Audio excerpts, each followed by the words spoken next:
I stood behind that big marble pillar at my son's wedding party. I heard my new daughter-in-law tell her friend she would get me put in a mental home. She wanted to steal my beach house. I walked to the bar and got a double whiskey. I smiled at everyone like the perfect dad of the groom. What happened next changed everything. If you're watching this, please subscribe and tell me where you were from.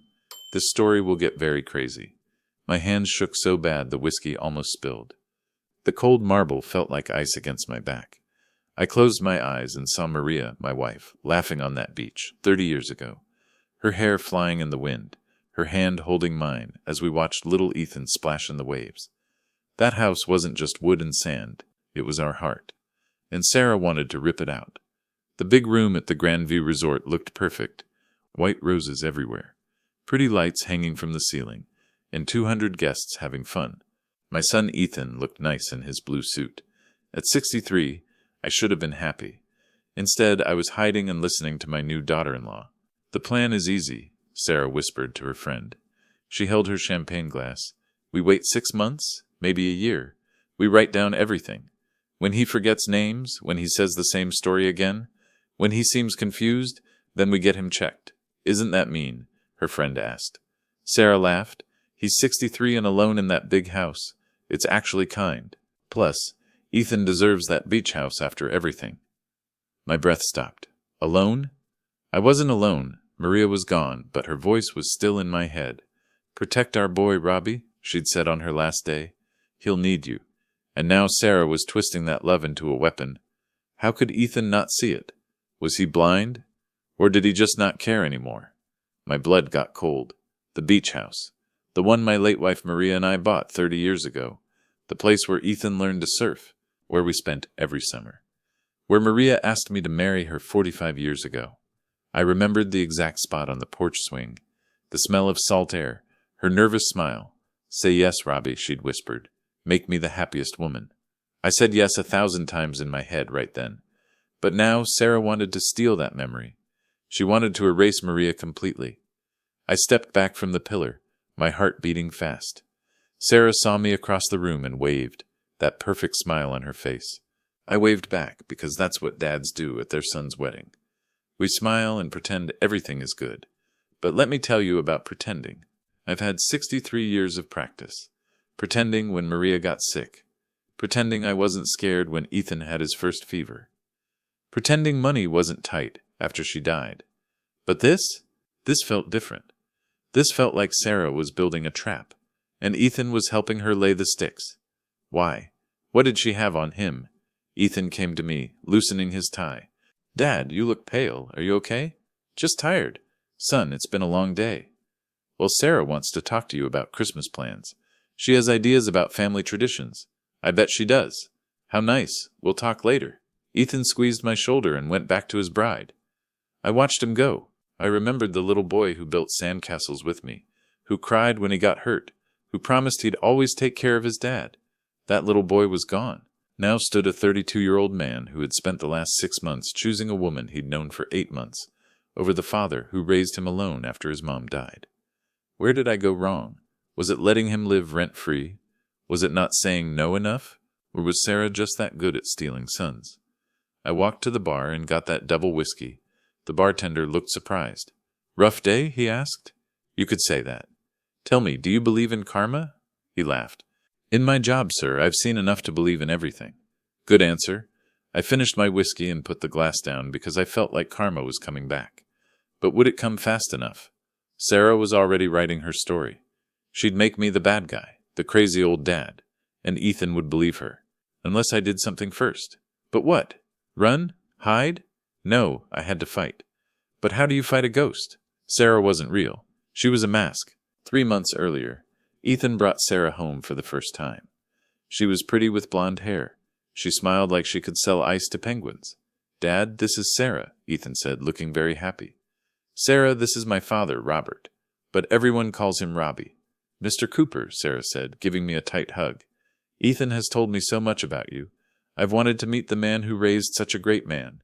Even then, something felt wrong. Too perfect, like she had practiced it. Please call me Robbie, and it's nice to meet you too. We sat in my living room. Sarah said nice things about everything. Ethan listened to her like she was saying poetry. How did you two meet? I asked. At the gym, Ethan said before Sarah could answer. She was having trouble with the weights, and I helped her. How sweet, I said, though something about him answering for her bothered me. Sarah laughed. Ethan's being modest. I wasn't having trouble. I was pretending. I had watched him work out for weeks, trying to figure out how to talk to him. At least she was honest about planning it. But why plan so hard? Real love doesn't need a script. Real love just happens. Like with Maria. One day at the grocery store, she dropped her apples. I helped pick them up. We talked for an hour. No plan. Just truth. Sarah's story felt like a movie. Too neat, too perfect. Like she'd done it before. And what do you do for work, Sarah? I used to work helping families with hard problems. But now I'm becoming a wellness coach. Helping families. Mental health. Difficult families. I should have noticed that warning sign. Later that night, I Googled wellness coach. It meant nothing. Anyone could be one. No license, no test, just words. Like Sarah. All words, no truth. Over the next few weeks, Sarah came to my house a lot. She would come for dinner without asking, move things in my kitchen, and give me advice I didn't want about my garden and money. You know, Robbie, she said one evening while doing dishes, I didn't ask her to do. Ethan said you handle all your own money stuff. That must be so hard at your age. I've been managing money since before you were born, dear. Of course. I just meant with all the new technology and market changes. Maybe Ethan could help you with some of this. Ethan, who had never cared about my money before Sarah came. Ethan, who had asked me for money 3 times in the past year to pay his credit card bills. I appreciate the worry, but I can do it. She smiled, that perfect smile. Oh, sure. I just worry about you being alone in this big house. Like being alone was a sickness. The worst part wasn't the house. It was the way she looked at me, like I was broken, like I needed fixing. But I wasn't broken. I was lonely. Big difference. Loneliness. You fix with love. Brokenness. That's what Sarah wanted me to believe. The worst part was watching Ethan change. My son, who used to call me every Sunday, who brought me flowers on Father's Day, who helped me clean after his mother's funeral. Suddenly, he was too busy for Sunday calls, too tired for our lunch dates. Sarah thinks we spend too much time together, he told me when I asked. She says it's not healthy for a man my age to depend too much on his father. Dependent. When he had been living in my pool house without paying rent for 2 years. But I stayed quiet because that's what dads do. We hold back our words and hope our kids see the truth. Sometimes hope isn't enough. One Tuesday I called Ethan. His phone went straight to voicemail. I drove to his house. Lights were on. I knocked. Sarah opened the door, surprised. Oh, Robbie. Ethan's sleeping. Big day tomorrow. But I heard music. Loud music. From the living room. Not a bedroom. Why lie? What were they hiding? That's when I knew. Sarah wasn't just moving in. She was taking over. 2 weeks after the gym meet cute story, Ethan said they were moving in together into the house I had bought as an extra property 3 years ago. The house I let him live in while he got back on his feet after his last girlfriend took his money. It'll be perfect, Dad, Ethan said, walking in my kitchen while Sarah sat quietly, that calm smile never leaving her face. Sarah loves the place, and we can really start our life together. That's wonderful, son. Have you thought about when you might pay the house payments? His face fell. We're family. Can't we work something out? We have worked something out. For 2 years. Sarah reached across the table and touched my hand. Robbie, I hope you don't think I'm pushing Ethan into anything. The last thing I want is to come between you and your son. The last thing she wanted, right? Of course not, dear. I'm just careful about business. Maybe we could do a slow change, Sarah suggested. Start with Ethan paying bills, then work up to house payments. I'd hate for him to feel too stressed. Stressed by paying his own bills at 32. That's very kind of you. Ethan looked happy. See, I told you Sarah would understand. She's great at finding answers. I bet she was. Within a month, they moved into what Ethan now called our house. Sarah changed everything, throwing out furniture she didn't like and buying new pieces. The bill payments stopped coming to me. The house payments didn't start. When I called Ethan about it, Sarah answered his phone. Oh, hi, Robbie. Ethan's in the shower. Is everything okay? Just checking on the house payments we talked about. Right. We've been meaning to talk to you about that. Money's been tight with all the moving costs and Sarah's job change. We were hoping we could start next month. We, like they were one person instead of 2 people, who'd known each other for 4 months. Of course, next month will be fine. Next month came and went. So did the month after that. When I drove by the house one afternoon, I saw a brand new BMW in the driveway. Ethan's old car was gone. I called him that evening. "Dad, what's up?" "Nice car, Ethan." Silence. "How do you know about the car?" "I own the house, remember? I drive by sometimes to check my property." "That's kind of weird, Dad." "Weird.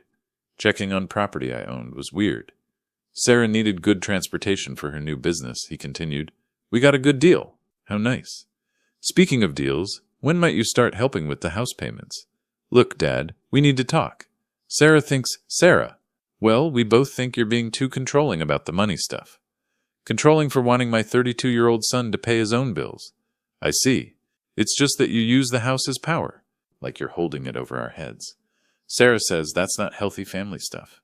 Sarah says everything was Sarah says now. You're right, Ethan, we should definitely talk about healthy family stuff. Good. I'm glad you're open to hearing this. Sarah's really good at this stuff. It's what she did for work. Yes, it was, and I was starting to understand exactly what Sarah was good at. The talk with Ethan happened on a Tuesday. By Friday, I was sitting in my lawyer's office. Robert, are you sure about this? Mark Henderson had been our family lawyer for 15 years. Absolutely sure. Both properties? Both. The house on Oakwood Lane and the beach house in Fairhaven. Mark leaned back in his chair. May I ask why you're doing this? I could have told him about Sarah's whispered talk at the wedding that hadn't happened yet.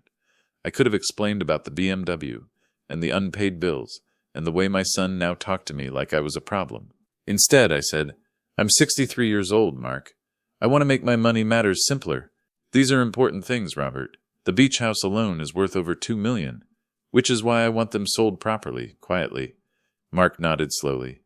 I assume Ethan doesn't know about this. Ethan thinks many things. That's part of the problem. He'll be told as your child, of course. Not if I'm not dead. He won't.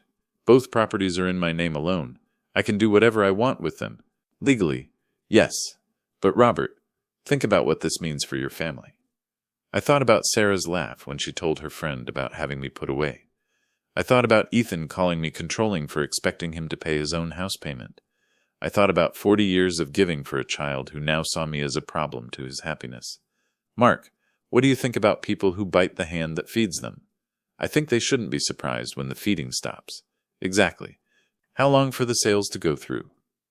If we price them right, and you're not trying to get the most money, we could finish both within 60 days. Perfect. Price them to sell fast. I want clean, quick sales. Mark wrote notes. Where would you like the money put? New account? Different bank? I'll give you the details next week. And Ethan? What about Ethan? When will you tell him? I thought about that for a moment, about timing and results, and the happiness of watching someone who'd taken you for granted find out exactly what they'd lost. I'll tell him when he needs to know. Mark raised an eyebrow, but didn't say anything. We'd known each other long enough for him to know my stubborn side. One more thing, Mark. I want you to look up something for me. Of course. Sarah Morrison, 28 years old, used to work helping families. I want to know everything. Work history, background, any legal problems, any reason? Call it dad instinct. Mark wrote another note. I'll have something for you by next week.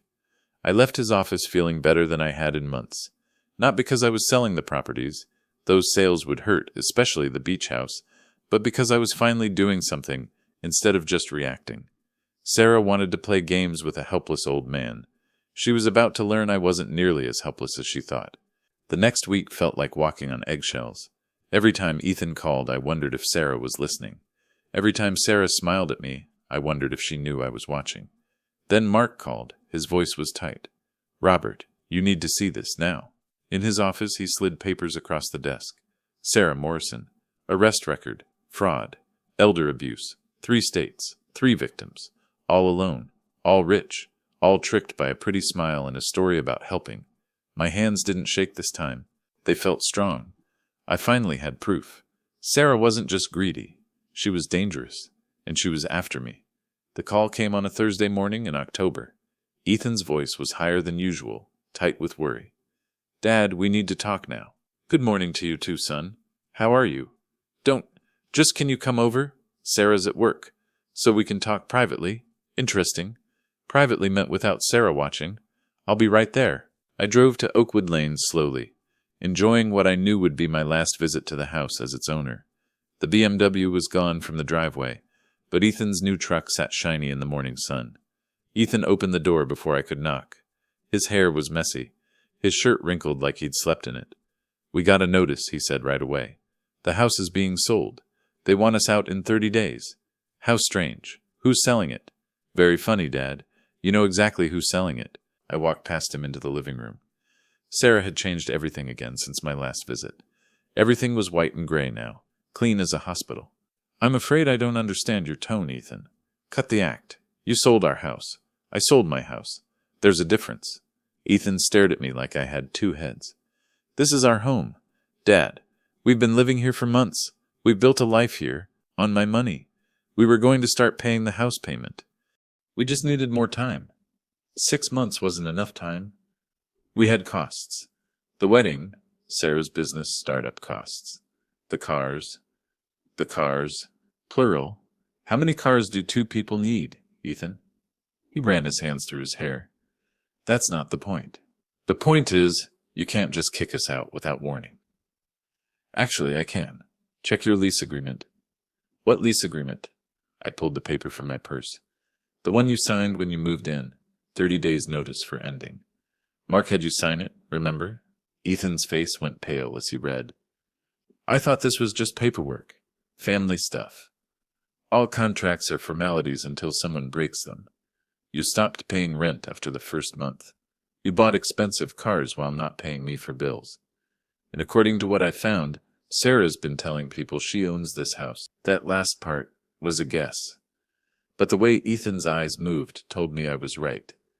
She was just, people ask questions when you're not on the deed. She was trying to avoid awkward talks by lying, by protecting our privacy. I folded the lease and put it back in my purse. "Where is Sarah today, Ethan?" "At her new office. She's starting her wellness coaching business." "With what money? She has people helping her. Do these people know she's been living without paying rent for 6 months?" "Dad, you're being silly. We're family. Family helps each other. You're right. Family does help each other. Tell me, when was the last time you helped me with anything?" "I help you all the time. When we have dinner together. When I cook and you eat. I help with your computer problems. You've never fixed anything computer for me in your life. I give you emotional support by telling me I'm controlling, by canceling our lunch dates, by having your girlfriend answer your phone." Ethan sat on Sarah's clean white couch. "This isn't fair, Dad. We're getting married. We need stability. Then get jobs that give it. We have jobs. Sarah has a startup with mystery helpers. And you have a part-time job that barely covers your truck payment. That's not work, Ethan. That's hoping. So you're punishing us for not having enough money?" The accusation hurt because it was so wrong. I'm protecting myself from people who see me as a bank account instead of a person. That's not true, isn't it? When was the last time you called to ask how I was doing? Not to ask for money or to complain about my behavior, but just to check on your father. Ethan opened his mouth, then closed it. "Exactly. You'll figure something out, son. You're creative when you need to be." I headed for the door, then paused. "Oh, and Ethan, the beach house is sold too, in case Sarah was counting on that for her retirement money." The sound of him calling my name followed me all the way to my car. I didn't hear from Ethan for 3 weeks. Then Sarah called. "Robbie, we need to talk." No nice words, no fake warmth. "Interesting. Hello, Sarah. How are you settling into your new place?" "We're staying with my sister for now. This situation is not okay. I'm sorry to hear you're having housing problems. Don't play games with me. You know exactly what you've done." Finally, the real Sarah. "I've sold 2 pieces of property that belong to me. I'm not sure why that concerns you. Those properties were Ethan's inheritance. Ethan's inheritance will be what I leave him when I die. Since I'm not dead, he gets nothing. You can't just cut your son out of your life. Because he fell in love. I'm not cutting him out because he fell in love. I'm cutting him out because he chose a tricky money seeker over his father." Silence. "Then, you mean old man?" There it was. The mask completely off. "I may be old, Sarah, but I'm not mean. Mean people don't take action. They just complain. Ethan deserves better than this. You're right. He deserves a father who raised him to be independent and thankful. Unfortunately, I failed at that. This isn't over, Robbie. Oh, I think it is. Unless you have something else to say. Actually, I do. Ethan's been really struggling since you kicked us out. He's been forgetting things, getting confused, having mood swings. I'm worried about his mental health. My blood got cold. What kind of things is he forgetting? Talks we've had. Appointments.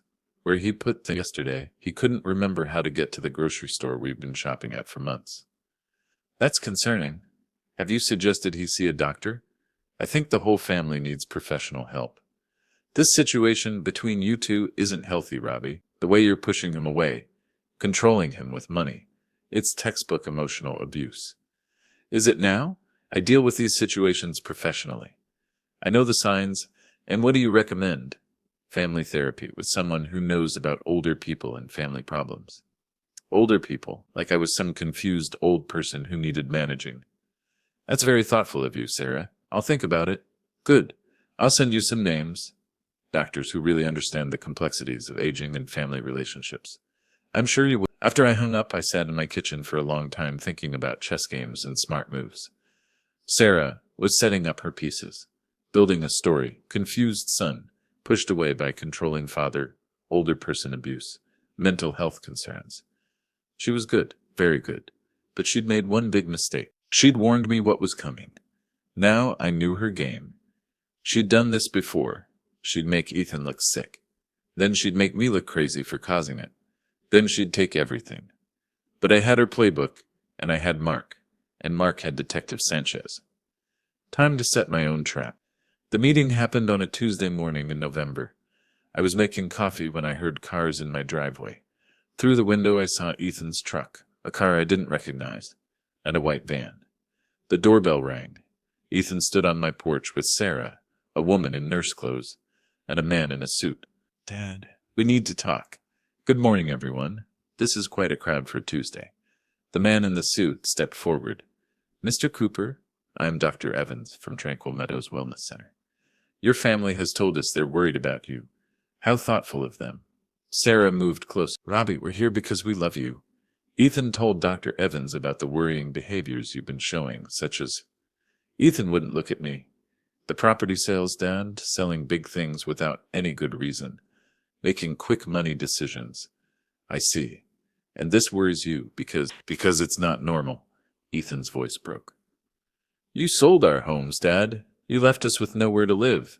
That's not smart behavior. Dr. Evans looked at his paper. Mr. Cooper, are you currently taking any medicines? Just vitamins. Any recent changes in sleep, food, or mood? I sleep fine, eat well, and my mood has actually gotten better. Your son said you've become alone, cutting off family relationships? I've become picky about who I spend time with. The woman in nurse clothes stepped forward. Mr. Cooper, I'm Nurse Samantha. We're here to help. Sometimes, as we get older, we don't notice changes in our own behavior. How old are you, Samantha? That's not important. I'm 63. How old are you? 34. So you're going to explain aging to someone who's been doing it 30 years longer than you. Dr. Evans cleared his throat. Mr. Cooper, your family has given proof of worrying incidents. Forgetfulness, confusion, bad money decisions. What proof? Sarah pulled out her phone. I've been recording some of our talks, Robbie. The things you've said, they're not smart. May I hear these recordings? This isn't a trial, Dad, Ethan said.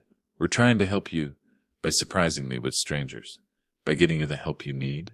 Sarah said firmly, Dr. Evans can check you properly, make sure you're safe. Safe from what? From yourself, from making decisions that hurt you and everyone who loves you. I looked at my son, my baby boy who used to crawl into my bed during storms, who'd cried when I dropped him off at school, who'd called me his best friend until Sarah came along. Ethan, look at me. He finally met my eyes. Do you really believe I'm not thinking right? I believe you need help, Dad. And I believe Sarah knows how to get it for you. I see. I turned to Dr. Evans. What exactly are you suggesting? A 72-hour check period. We'll run some tests. Do some checks. Find the best plan. And if I say no, your family can ask for an emergency commitment if they think you're a danger to yourself or others. I looked around the group. Sarah's face was sympathetic but strong. Ethan looked sad but sure. Dr. Evans seemed bored, like this was just another Tuesday morning. How much is this check costing? When insurance usually covers... I don't have insurance that covers mental places. Who's paying for this? Ethan shifted uncomfortably. We'll figure that out, Dad. With what money? You can't afford rent. The important thing is getting you help, Sarah said. Right, help that someone else would pay for. Fine, I said. Let me pack a bag. Relief flooded Ethan's face. Thank you, Dad. This is the right thing. I'm sure it is, son. I went upstairs to pack, and while I threw clothes into a suitcase, I made 3 phone calls. The first was to Mark. It's happening, I said. Are you sure you want to go through with this? Positive. Remember what we talked about? If I'm not back in touch within a week, do everything. Consider it done. The second call was to my bank. I need to get my safety deposit box this afternoon. Yes, I understand visiting hours are limited. This is an emergency. The third call was to someone Sarah probably didn't know existed, someone who'd been very interested in my previous talk about background checks. Detective Sanchez, it's Robert Cooper. I think it's time we had that talk about your sister. Tranquil Meadows Wellness Center looked exactly like what it was. A place where hard-to-handle people get put away, clean, with posters that didn't fool anyone. Dr. Evans handed me off to a different doctor. Dr. Patricia Summers, who looked young enough to be my granddaughter. Mr. Cooper, I'll be doing your check. I understand your family is worried about some recent behavior changes. My family is worried about their money source disappearing. Dr. Summers wrote a note. Tell me about your relationship with your son. Which version? The son I raised or the stranger who's trying to have me put away? You seem angry. Wouldn't you be, Mr. Cooper? Anger can sometimes be a sign of thinking problems, especially in patients your age. Patients. I was already a patient. Dr. Summers, how long have you been working? 5 years. And how many family money fights have you seen dressed up as mental health crisis? I'm not sure what you mean. I think you do. She wrote another note. Let's try some thinking tests. Can you tell me what year it is? 2025? And who's the president? Donald Trump, unfortunately. Do you know where you are? In a place where my son's girlfriend is trying to have me said to be not smart so they can control my money? Mr. Cooper. Paranoid thoughts. Dr. Summers. Have you looked at Sarah Morrison's work history? I'm not familiar with. She worked helping family. Specifically, she worked checking older people for being smart enough. She knows exactly how this system works. Dr. Summers stopped writing. How do you know that? Because I'm not paranoid. I'm ready. Over the next 2 days, I did their tests. Memory checks, thinking evaluations, personality profiles. I answered their questions honestly and completely. I also made friends. Nurse Brenda had been working at Tranquil Meadows Wellness Center for 15 years. She'd seen every kind of family problem, every type of trick. Honey, she told me while checking my blood pressure, I've seen this movie before. Pretty girl, older man with money, family members who suddenly develop worries. How does it usually end?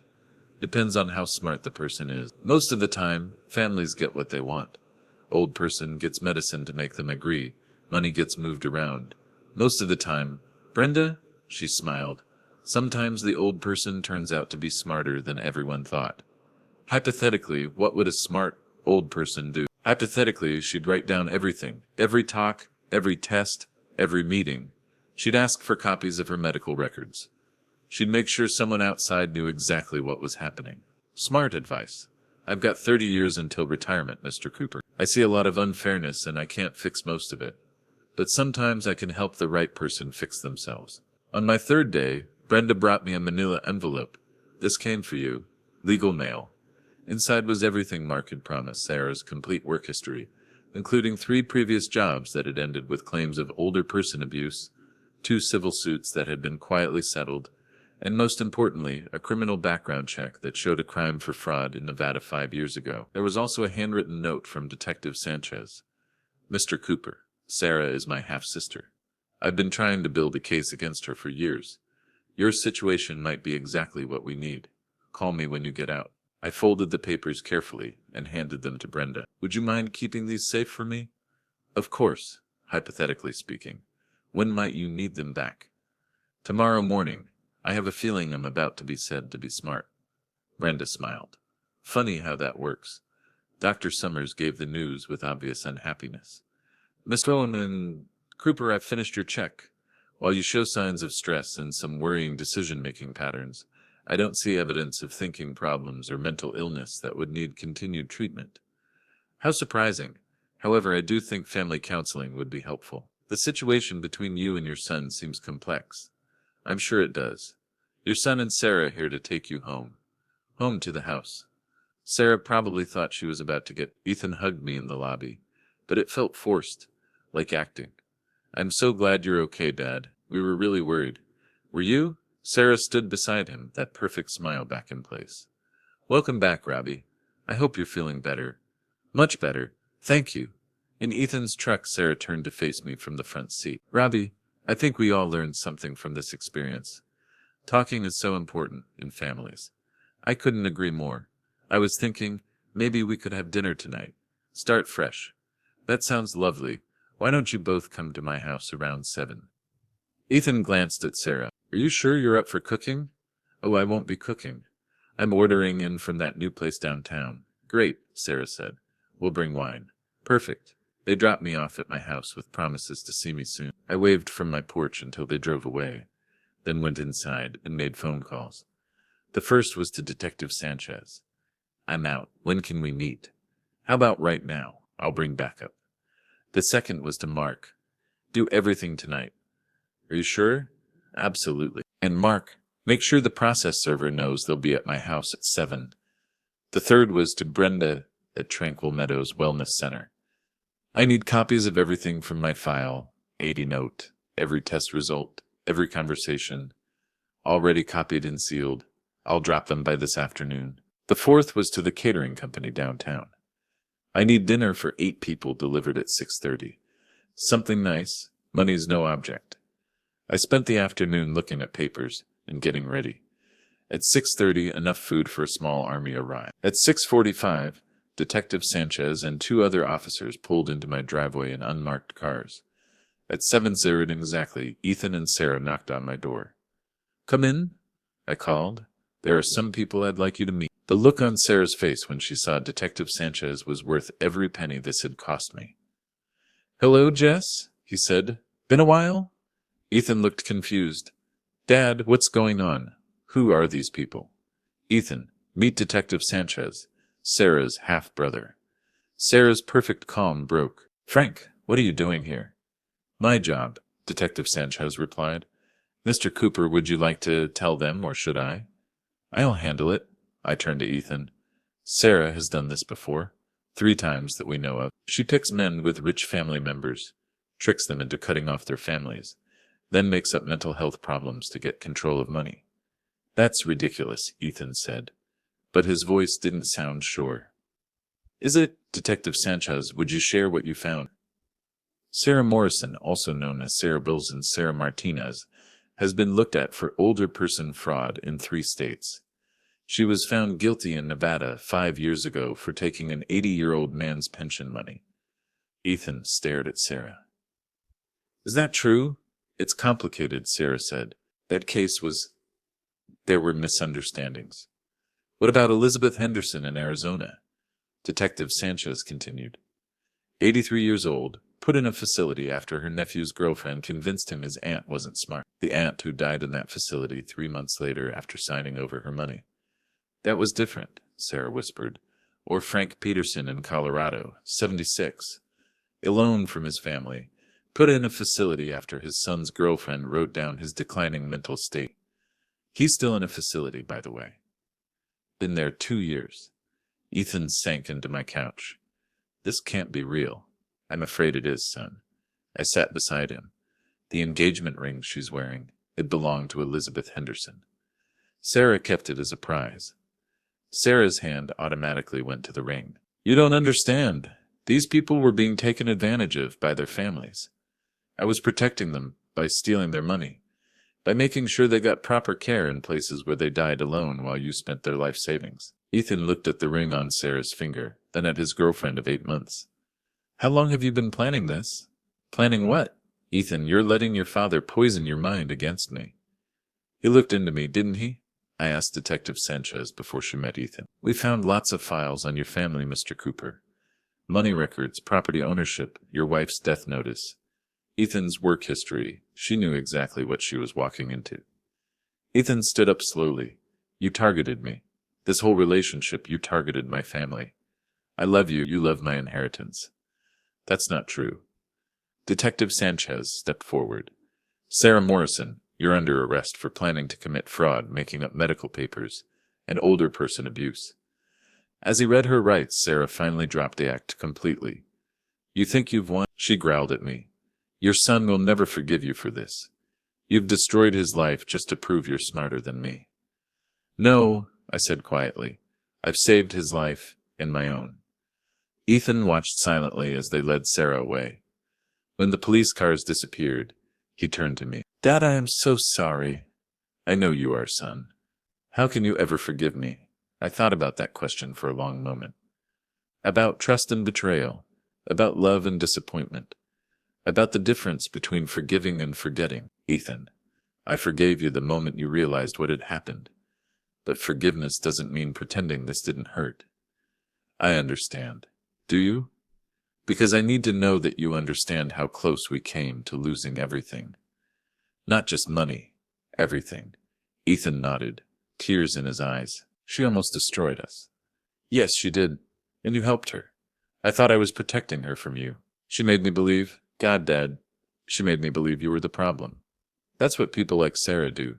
They're very good at it. How do we fix this? I looked at my son, really looked at him for the first time in months.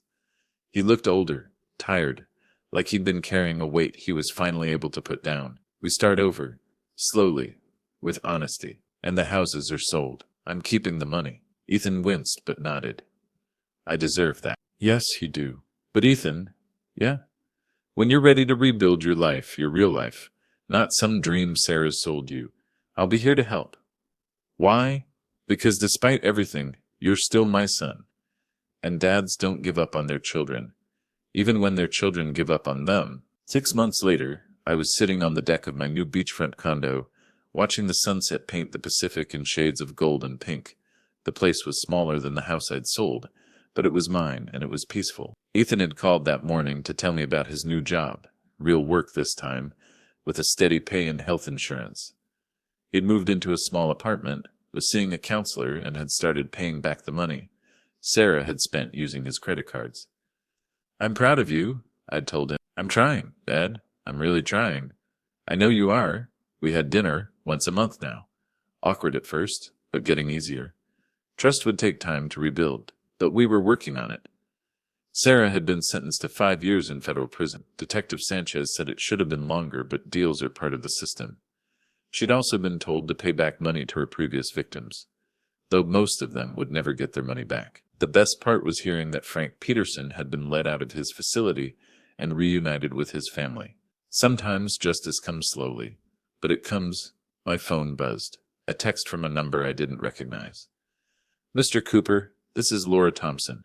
Detective Sanchez gave me your number. I think my stepfather might be doing to my father what Sarah did to you. Could we talk? I smiled and typed back. Of course. When would you like to meet? People often ask me if I regretted how things turned out. If I wished I'd handled it differently, been more understanding, given Sarah more chances. The answer was simple. No, I'd learned something important over the past year. Being a dad doesn't mean being a doormat. Loving your kids doesn't mean accepting abuse. And being 63 doesn't mean being helpless. Sarah had seen an easy target, a lonely widower who'd do anything to keep his son happy. She'd been half right. I was a widower, and I did love my son, but I wasn't lonely, and I definitely wasn't easy. The sun dipped below the horizon, and I raised my glass of wine in a silent toast. To dads everywhere who'd learned the difference between love and letting people walk all over you, to kids who'd found their way back home, and to second chances, which sometimes come disguised as endings. Tomorrow, I'd meet with Laura Thompson, and we'd figure out how to protect her father from his tricky stepfather. Next week, I'd have dinner with Ethan, and we'd continue rebuilding what Sarah had tried to destroy. Tonight, I'd sit on my deck and enjoy the peace that came from knowing exactly who I was and what I was worth.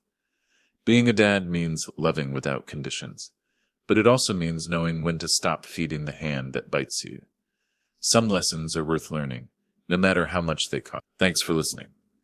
Don't forget to subscribe, and feel free to share your story in the comments. Your story matters for us.